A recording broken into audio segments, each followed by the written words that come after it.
Tapos binigyan ko sa mga... Kanina yan. Sige. Ito yung... Sige Kaya natin. ako ng 14 eh. Na-hospital ako. Na-hospital kayo ng 14. Hindi naman sa hospital. Hindi. Bakit? Yun nga, nahihilo ako. Degenerative. Tapos yung Change of the knees. magpa-x-ray na rin ako kasi sumasakit ito, likod yung ganito. Tsaka itong...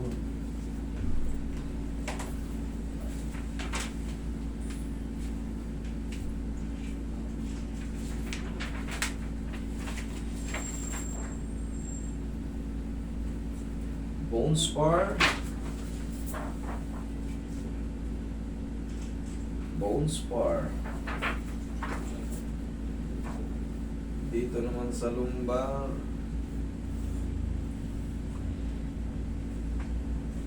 Bone spar lang din. Konting-konti lang naman. Pero yung ano, yung vertigo, yan ang dumadali sa inyo. Paklasin natin, pauwi natin. Saan yung gusto kong palayasin yan? Saan yung gusto kong ipatapon natin? Pare, Patapon natin sa kabilang mundo yan. Kaya na-hospital daw si tatay nung 14. Kasi Ilang gabi. dalawa na medyo. nahihilo kayo na ano, parang pangingi kayo, parang Hindi, nagsuka kasi ito eh. Takot na. o yan, ganyan yan. Hindi, Wala dito, lumamig yung ano ko eh. pagka ang pakiramdam nyo, yung parang lula na masakit ang ulo, nahihilo, tapos isang posisyon lang gusto nyo. Oo, ganyan niya. Yan, vertigo yan. Kahit Tapos kaya pag ngayon, nakasuka ka na, kahit pa paano giginhawa. Pero konti lang. Tapos hahanapin mo na yun kung ganito yung tamang posisyon mo. Kailangan makatulog ka na nun. Kailangan makatulog ka. Ngayon, meron pa rin. Hmm. Hanggang ngayon. Paano siya sumusumpong? Pagka Pag biglang tayo, biglang upo. tutulog ako, tapos pag bibiling ako. Yun, may hilo ka. Okay. Subukan nga natin. Higa ka. Subukan natin. Ibig sabihin, nakasumpong yan na yan. Panahiga nga doon, sabi ko, mahiga. Eh, bagya, may ako. Meron na. Hindi ka pa tumatagal. Sige, balik. Wala ka pang 3 segundo. Meron na. Sige, kalma lang muna. Pero babaklasin natin yan. Lahat na may vertigo, subukan nyo kung baklasin natin yan. Oo, Mamaya, matitira rito. Ano, May matitira rito, konti lang. Pero paglipas ng mga 3 araw, 4 na araw, unti na lang yung matitira. Nagpunta na kami rito yung anak ko. Sa Cuba. O anong nangyayari sa anak mo? Hinilot mo na yun eh. Kumusta na siya ngayon? Okay na. Ay, asawa niya. Kailan hindi ko na maalala. October po. Last October. Yes. Pero wala pa kayong vertigo nun. Kailan Wala pa. Napahilot din ako Okay nun na. eh. Napahilot din ako sa yun. Okay. Ngayon lang ito, nung umidad na ako 16, nung nag-unti-unti mo pa. Tay, ang magiging diskarte lang natin ito, pag nagpagamot, lahat kayo, pag nagpagamot kayo ng vertigo, kailangan makabawi tayo sa tulog. Hindi tayo palaging puyat. Yun ang kailangan. Mabawi man lang natin. Kunyari, natutulog tayo ng alas 2 na madaling araw. Huwag tayong gumising ng alas 5 o alas 6. Pagpatanghali tayo sa higaan para makabawi tayo. Okay? Kung hindi maiwasan, kung ang tulog nyo, ganun. Pero kung natutulog naman kayo, alas 10, alas 11, pwede kayo magising ng ganun, ng alas 5, alas 6. Pero kung alas 2 na, late na, relax tayo, huwag nyo gagano'n. Kailangan lang, mabawas tayo sa puyat.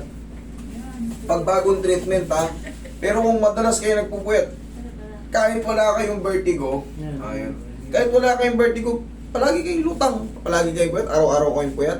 Anong pakiramdam ng puyat? Yung sunod-sunod na puyat. Parang parang walang gana. Lutang ka. Madalas ba itong puyat? Sir? Sir, yun lang ang babawasan natin. Pero kaya natin yan. Para lang makarecover ka agad. Higang patagilid. Hindi gising niya, alas 3, alas 2. Bakit? Anong pa-flight? Nagdadyan mo ako, Vice. Sobra namang aga. Oo. Pwede naman yung bukang liwayway na. Yung pwede naman mga mag-5 or ano. Alas 2, alas 3, sobrang aga naman ano. Para kayo mo ano, mapagbibintangan pa kayo ng ano no. Hindi lumalabas siya mga 4:30.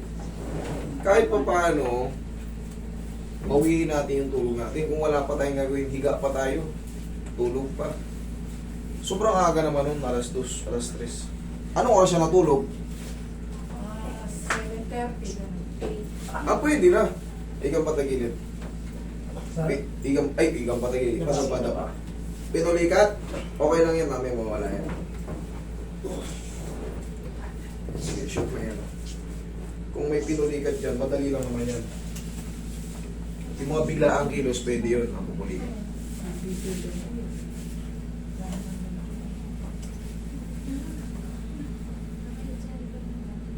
Talagang magigising si tatay na gano'n kung 7:30 natulog siya. Sobrang aga mo naman matulog. Ay, pag minom kasi ng gamot, gano'n. Bakit? Anong ininom niyong gamot? Para saan? Sa hilo. Yung sa vertigo, wala na. Baklasin ko na yun. Tatanggalin niyo na yung gamot na yan. Iinom lang kayo ngayon, siguro mga 1-2 beses na lang. Pero yung maintenance, wash out yung yan. Tanggalin mo yan.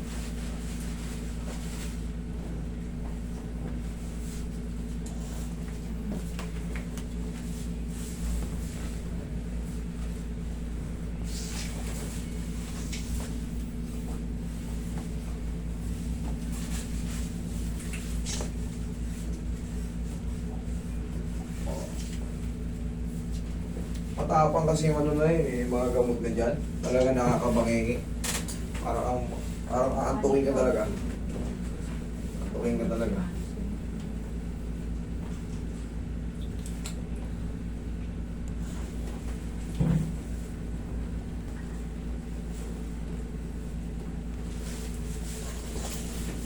Kung mahilo man kayo ngayon, pansamantala, tisin nyo lang kasi patigihay kung kailangan i-traction eh.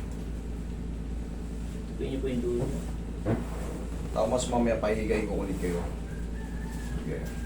Relax lang ha. Mabilis lang naman to. Inhale. Exhale. Isa pa. Inhale. Down. Exhale. Bitawan nyo tayo. Isa pa. Inhale. Exhale.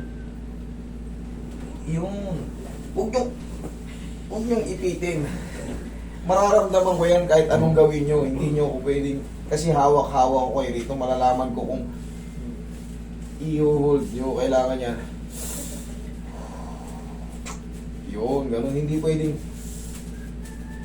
iintayin nyo pa kung pag-signal. Kailangan mararamdaman ko yan dito. Sige, upo tayo.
Lingon kayo dito.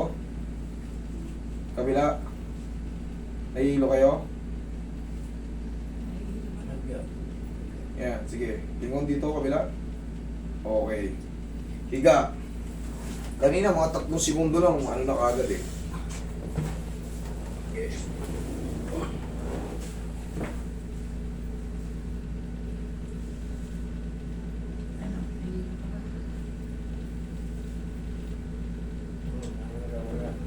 Yan, sinyalis na yan. Wala na.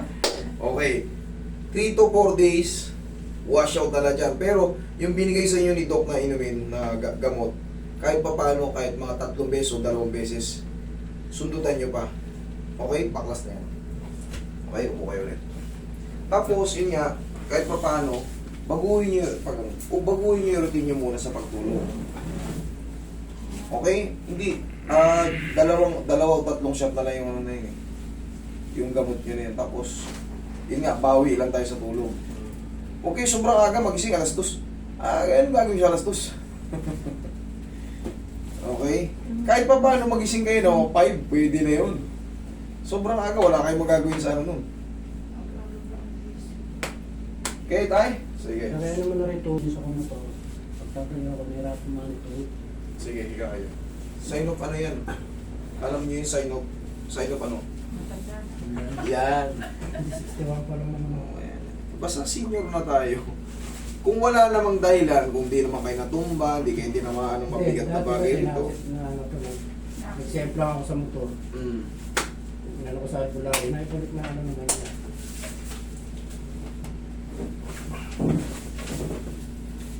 Oh, nahihilo ba kayo? Hindi. Kanina, wala bang Doon nga sa kasisimula loob, pa no? humihiga. Oo, yung anak ko nga nagkaroon na papuntahin ako dito. Yun ang hilap mo.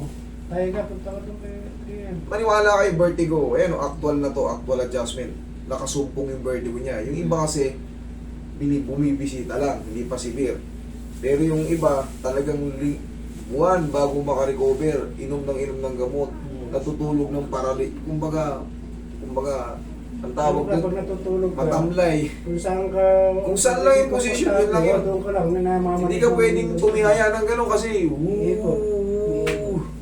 wiwu. Pero yung baklasin kayo dito, maniwala kayo sa akin, baklasin natin yan. Kahit severe kayo, kahit gaano kayo severe, maaring mabigyan ko kayo ng kalunasan dyan sa mga vertigo nyo. Ipagkalat nyo sa mga kamag-anakan nyo, dalhin nyo rito. Hindi kayo mapapaya, vertigo. Kahit gaano ka severe yan, dalhin nyo rito. Akong bala. Okay.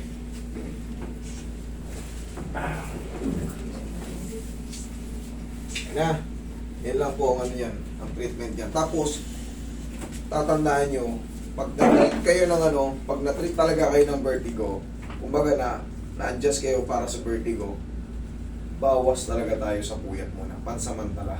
Bumawi tayo, kung wala pa tayong gagawin, umiga lang tayo, matulog pa muna tayo. Habulin nyo yung mga na-less na natulog. Okay? Ganun lang. Thank you. Laya na siya.